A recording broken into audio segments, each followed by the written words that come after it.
Hello everyone, स्वागत है आप सभी का इस नए लेक्चर में। पिछले क्लास में हमने वीएन डायग्राम के बारे में पढ़ा था। इस क्लास में हम वीएन डायग्राम और उसका गस्ट का क्या इफेक्ट होगा वीएन डायग्राम में वो हम एनालाइज करेंगे। बिकॉज गस्ट ऐसे एक्सटर्नल डिस्टर्बेंस होती है जो कि एयरक्राफ्ट के लोड फैक्टर को, लिफ्ट को चेंज कर सकती है। फॉर एग्जांपल, जैसे मान लीजिए एयरक्राफ्ट फ्लाई कर रहा है, ऐसे सामने एक गस्टी इन्वायरमेंट है, एयरक्राफ्ट गस्ट में इंटर किया तो उसका लोड फैक्टर चेंज हो सकता है। तो जो हमारा एनवलप जो हमने डिजाइन किया है वीएन डायग्राम, उसमें में से aircraft out of the envelope भी जा सकता है। तो ये हमको ध्यान में रखना पड़ेगा। तो आप जब लिफ्ट लिखते हैं, half rho V square S into C L, ठीक है। रो डेंसिटी है वी, रिलेटिव एयर स्पीड है एस, विंग एरिया है, C L is lift coefficient. मान लीजिए ये गस्टी एनवायरनमेंट है, आप इसमें इंटर किए तो क्या होगा, लिफ्ट चेंज हो जाएगी। तो हम न्यू लिफ्ट लिख सकते हैं L dash equal to half rho V square S C L dash, ठीक है। चेंज इन लिफ्ट निकालने के लिए हम क्या कर सकते हैं, एल डैश माइनस एल कर सकते हैं। Half rho V square S common आ जाएगा, बचेगा सी एल डैश माइनस, ठीक है। चेंज इन लिफ्ट क्या लिख सकते हैं, half rho V square S C L dash minus C. अब हम सी एल को स्पेंड कर देंगे, C L naught plus C L alpha into alpha plus delta alpha. Alpha पहले एंगल ऑफ अटैक था, गस्ट की वजह से जो चेंज आया वो डेल्टा एल्फा, ठीक है। C L naught plus C L alpha into alpha. अब आप देखिए C L naught C L alpha into alpha cut जाएगा तो बचेगा क्या, half rho V square S C L alpha into delta alpha, ठीक है। तो कंफ्यूज मत होएगा, ये फार्मूला सिर्फ सिमेट्रिकल एयरफॉयल के लिए वैलिड है। सी एल नॉट यहाँ से कैंसिल हुआ, तो applicable for both cambered and symmetrical airfoil.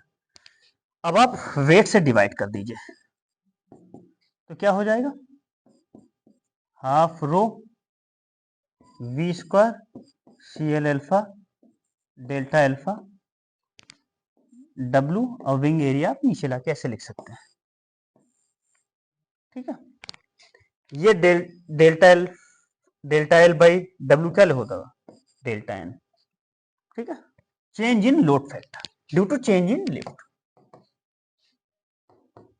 Half rho V square C L alpha delta alpha W by S. अब क्वेश्चन उठता है कि डेल्टा एल्फा कैसे फाइंड आउट करेंगे, ये मान लीजिए रिलेटिव स्पीड, नीचे से वर्टिकली अब गस्ट आई तो ये बन गया एंगल डेल्टा एल्फा। तो tan delta alpha is V G by we.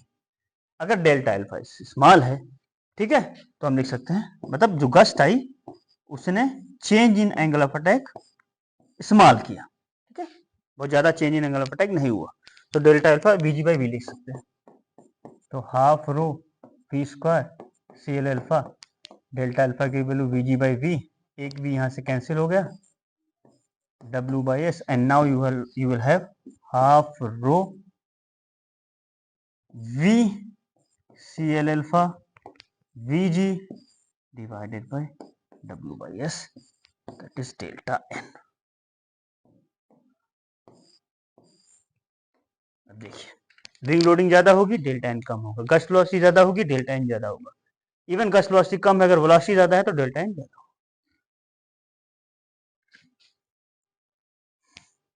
ठीक है। अब इसको एक वीएन डायग्राम पे हम दिखाते हैं, ठीक है।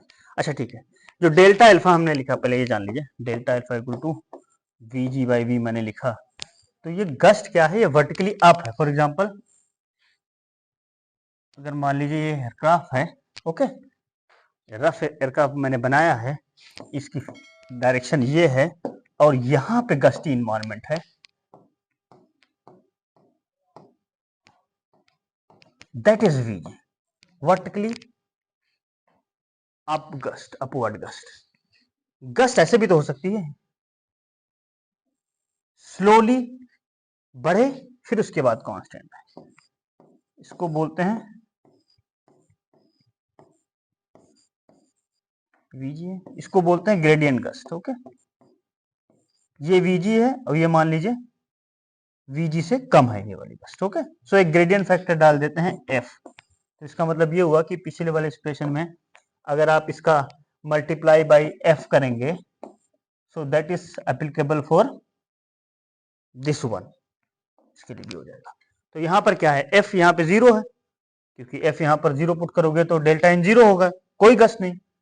ठीक है, पर जैसे जैसे एफ 0 से बढ़ता जाएगा, जैसे यहाँ पर 1 हो जाएगा तो ये शार्प है, और यहाँ से यहाँ के बीच में this point two this point, this point two this point, F is between 0 to 1। ठीक है, अब प्रोफाइल जनरली क्या होता है, कोसाइन भी हो सकती है, कैसे ऐसे करके आप खुद देखिए।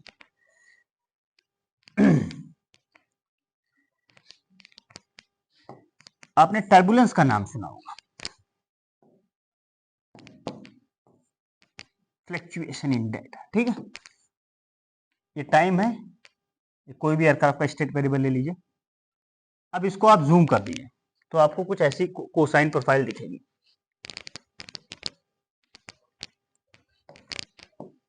कुछ ऐसी आपको कोसाइन प्रोफाइल आपको दिखेगी।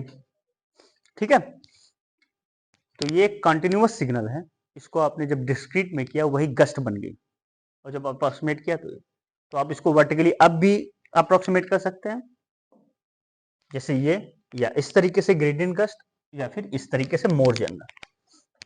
ठीक है, इसका अगर इक्वेशन लिखेंगे तो वीजी क्या हो जाएगा, VG which function of time will be the VG by 2, मतलब मैक्सिमम गस्ट वेलोसिटी, जो कि कहां पे होगी, यहां पे होगी। ठीक है, एंड 1 माइनस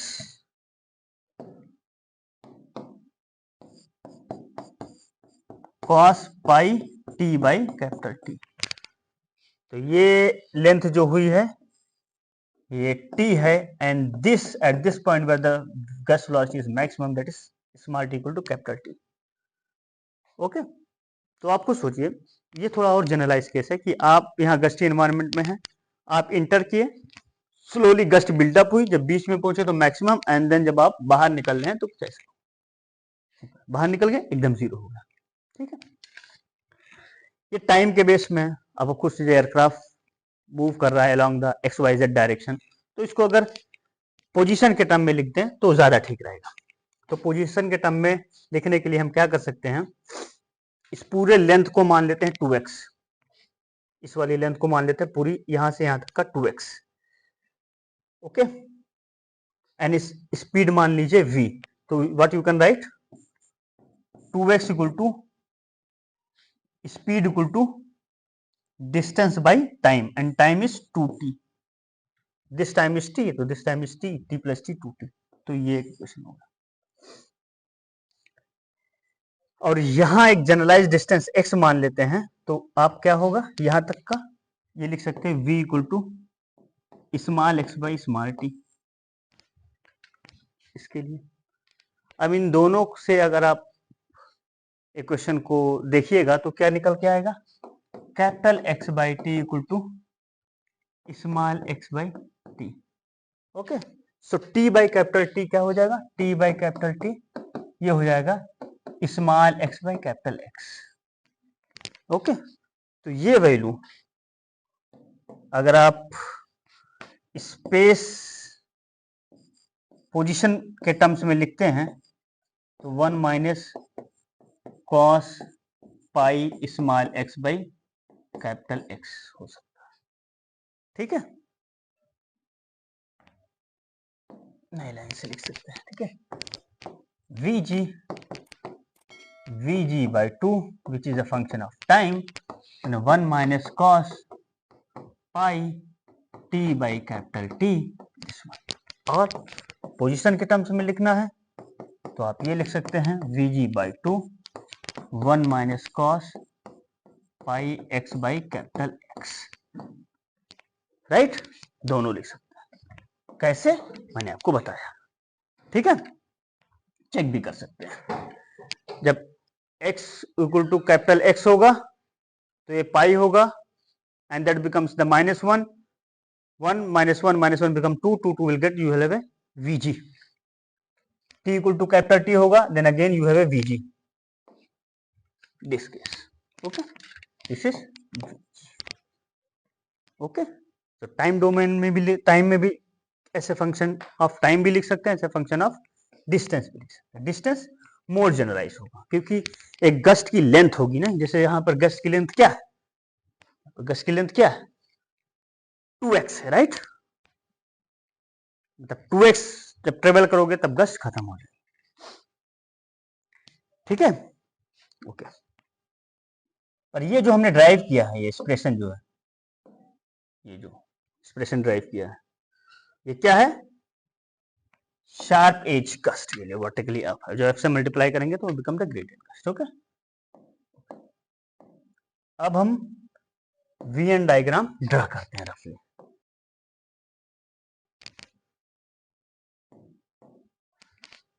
अब हम n इक्वल टू 1 पहले लाइन ड्रा करेंगे, y इक्वल टू 1, क्योंकि जो भी load change in load factor देखेंगे वो हम एक simple steady state level flight के रिस्पेक्ट में देखेंगे कि ये n इक्वल टू 1 है, अब गस्ट आई, अब क्या हो, ठीक है।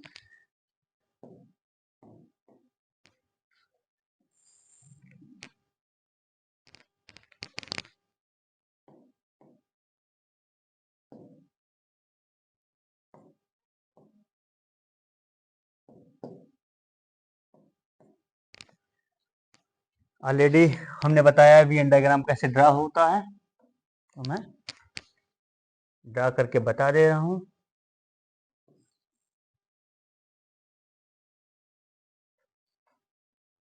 अब आप ये देखिए, डेल्टा एन का expression half rho V C L alpha V G W/S। अब मान लीजिए आप इसके एलॉन्ग आप हैं, कोई भी पॉइंट के एलॉन्ग आप हैं, इस पॉइंट पे, इस पॉइंट पे, इस पॉइंट पे, इस पॉइंट पे, इस पॉइंट पे, ठीक है। जैसे ये स्टाल स्पीड है, n इक्वल टू 1 के केस में स्टाल कंडीशन में अप्लाई करें, कोई भी गस्ट वेलोसिटी आएगी वो कुछ डेल्टा एन देगी, आप out of the limit envelope चले जाएंगे। मान लीजिए आप कोई डिजाइन स्पीड पे आ गए, इससे थोड़ा आगे, ठीक है, और लोड फैक्टर 1 है, ठीक है। मान लीजिए आप यहाँ पे हैं, ठीक है, यहाँ अब कोई गस्ट वेलोसिटी आई और आपका डेल्टा एन जो है चेंज करके यहाँ पहुंचा दिया, ओके, आप सेफ हैं। और गस्ट वेलोसिटी आई, आपने यहाँ पे सेफ है, और गस्ट वेलोसिटी वो पार कर सकती है, ठीक।